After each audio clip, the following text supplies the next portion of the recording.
আসসালামু আলাইকুম রহমতুল্লাহ। সংযুক্ত আরব আমিরাত এবং বাংলাদেশ এবং বিভিন্ন কান্ট্রি থেকে যারা সংযুক্ত আরব আমিরাতের বর্তমান ভিসার প্রেক্ষাপট এবং সংযুক্ত আরব আমিরাতে বর্তমানে বাংলাদেশ থেকে ভিজিট ভিসায় আসতে পারবেন কি না, অথবা যারা ভিজিট ভিসায় আসছে তাদের ভিসাগুলো কীরকম হচ্ছে, ট্রান্সলেট কোম্পানিটা কী, এবং বর্তমানে ইনসাইডের ভিসা ট্রান্সফার হচ্ছে কিনা, বিষয়গুলো যারা জানতে চেয়েছেন ভিডিওটি তার জন্য খুবই গুরুত্বপূর্ণ হতে যাচ্ছে। নতুন হলে অবশ্যই পেজটি ফলো করে দেবেন, নিয়মিত হলে ভিডিওটি আপনার মধ্যে শেয়ার করে দেবেন। প্রথমত আমি আপনাদেরকে বলবো, বর্তমানে সংযুক্ত আরব আমিরাতের মধ্যে ট্রান্সলেট কোম্পানির নামে যে কোম্পানিতে সরাসরি বাংলাদেশ থেকে লোক নিয়ে আসা হচ্ছে, সেটাতে কিন্তু প্রতারিত হওয়ার সম্ভাবনা খুব বেশি রয়েছে। কারণ ওইখানে মনে করেন আপনার ভিসা বের হচ্ছে 30টা বা 40টা, ওনারা লোক নিচ্ছে 100 জনের কাছ থেকে সিপি জমা নিচ্ছে।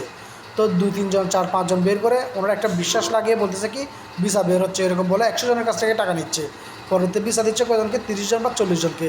তো সেই জন্য অবশ্যই লেনদেন করার সময় সতর্কতা অবলম্বন করবেন। আর বিশেষ করে সংযুক্ত আরব আমিরাতের মধ্যে বর্তমানে ইনসাইডের মধ্যে ভিসা ট্রান্সফার এখনও চালু হয়নি, ভিসা ট্রান্সফার এখনও হচ্ছে না, আগের পরিস্থিতিতে আগের স্ট্যাটাসই রয়েছে। আর ভিজিট ভিসা যেগুলো চালু হয়েছে সেগুলোতে কিন্তু আমরা নর্মাল ক্যাটাগরির যে ব্যক্তিরা আছি আমরা কিন্তু আসতে পারবো না। এখানে হাই প্রোফাইল লোকরা আসতে পারবে, যাদের স্যালারি 15,000 দিরহাম, 12,000 দিরহাম বা 8,000 দিরহামের উপরে। ওনারা স্পন্সর করে ওনাদের ফ্যামিলির ব্যক্তিগত মানুষজনকে নিয়ে আসতে পারবে। এই বিষয়ে কিন্তু আমি পেজের মতো অনেক পোস্ট এবং ভিডিও দিয়েছি, তো যদি প্রয়োজন হয় ওইটা থেকে দেখে আসতে পারেন।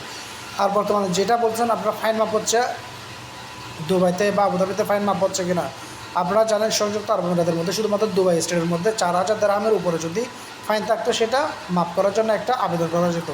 বর্তমানে আপনি আবেদন করলে অ্যাপ্লিকেশন কিন্তু দাখিল হচ্ছে, অ্যাপ্লিকেশন আপনার রিসিভ ওনারা করতেছে, কিন্তু পরবর্তীতে কিন্তু ফাইন জন্য যখন টাকার জন্য যখন আপনি এগিয়ে করতেছেন সেটা কিন্তু রিজেক্ট আসতেছে।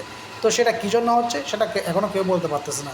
আর আবুধাবিতে অনেকে ভিসার ব্যাপারে আমাকে জিজ্ঞেস করেন যে এখন আবুধাবিতে পার্টনার ভিসা হচ্ছে কিনা, বা পার্টনার ভিসা এখন বর্তমানে কী অবস্থা বা কী প্রেক্ষাপট। আবুধাবিতে কিন্তু পার্টনার ভিসা যদি আপনি রুলস নিয়ম সবগুলো মেনে যদি আবেদন করেন, এখনও পার্টনার ভিসা হচ্ছে, একটা লাইসেন্সে 2 জন পার্টনার ভিসা করা যাচ্ছে।